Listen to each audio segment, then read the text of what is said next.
Narito tayo ngayon upang matunghayan at pag-usapan ng talaga namang napakainit at nagbabagang napaka-trending na issue ni Ate Erica.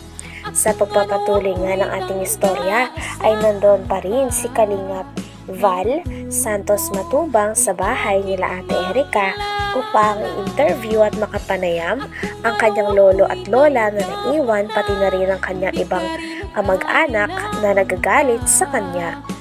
Sa vlog nga na ito ay sinabi nga din ng lolo ni Ate Erica na siya daw talaga ang unang vlog ni Kuya Ruel upang tulungan. Ngunit nabaling lang daw talaga ang focus kay Ate Erica at ginawa siyang Kalingap Angel. At dahil nga doon ay nagtuloy-tuloy na rin ang sikat ni Ate Erica. Tay, magandang araw po sa iyo. Ang pangalan mo, Tay? Miguel. Miguel. Surita. Ikaw yung unang gi-vlog ni Ruel? Umpo.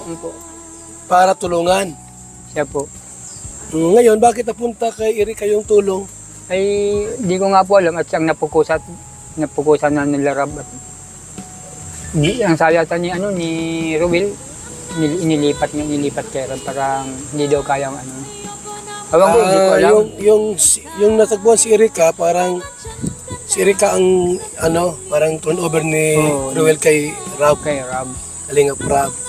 So yun, ginawang Kalingap Angels. Yun. Ayun. So maliwanag po mga kaibigan na dito ba nakatira si Erica noon? Dito po yun. Dito lumaki? Ay, dito na po sa amin yun. Okay. Nung dati pa sa kung kami sa Katandungan ay napalit. Dito nga din ay nalaman ng lahat na may isa palang matanda na negosyante ang tumutulong kay Ate Erica at ang pangalan nito ay June A. Nakilala daw ito ng tita ni Ate Erica sapagkat nagbigay daw ito ng pera pampaopera sa mata ng lola ni Ate Erica. Ngunit kalaunan ay hindi daw ito napakinabangan o hindi daw nakuha ng lola ni Ate Erica ang pera na ito sapagkat hindi daw ito ay binigay nila Ate Erica.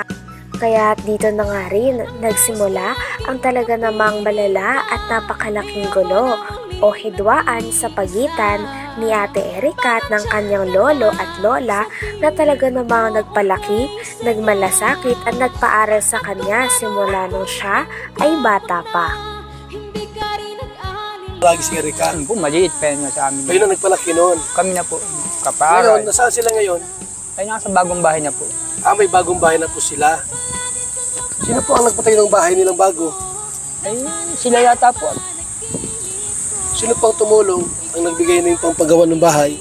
Ayun, ang pag-aalam ko po, yung nga pong nakausap naman sila, yun daw matanda ko. Yung matandang Tanda? Yun, ang alam ba ganun? June E yata yun. June A? June E. Matanda na ba yun? Sabi po, matanda na. Ate, ko lang, matanda na ba si June A? Tanda na po, siguro po mga 60 or 50 yan mga ganun. Nakita mo na di pa? Nakita ko na po yun.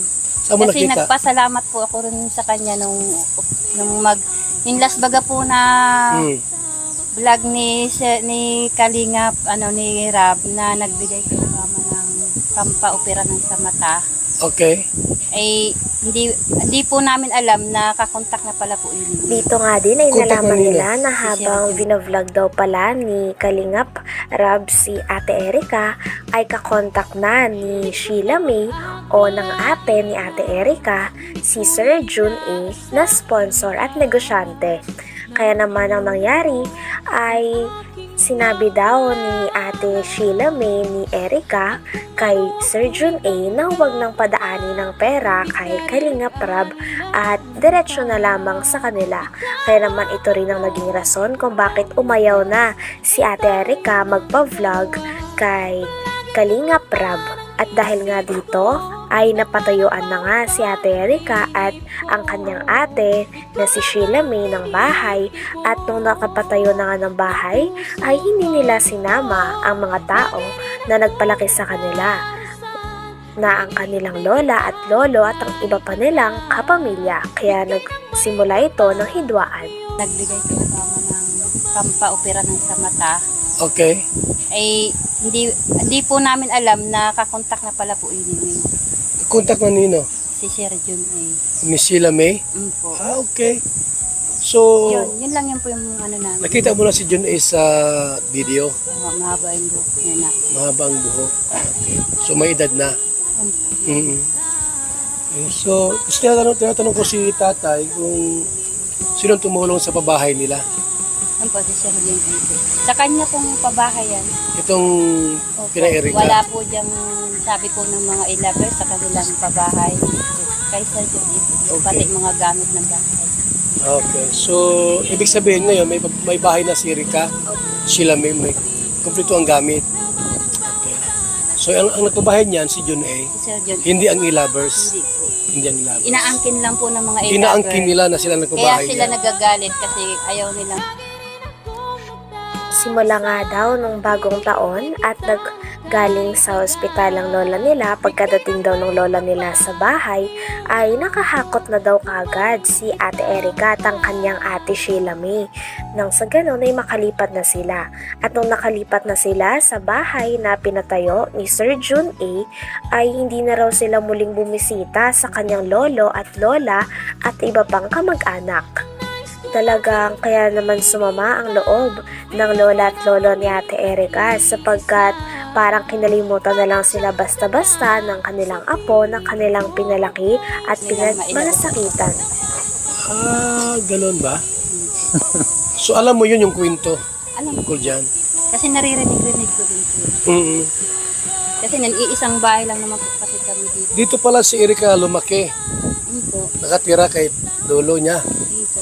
Ngayon, may bahay na silang bago. Siya po. Di ba pumupunta rito si Erika? Mula po nung nung bagong taon po na nung last po, itong nasa ospital po kasi mama noon, pag uwi po namin dito, wala na sila, naghakot na sila ng gamit. Nung paghakot, last year pa, Opo, nung bagong taon pa po. mula noon hanggang ngayon, hindi siya pupunta rito, napunta naman.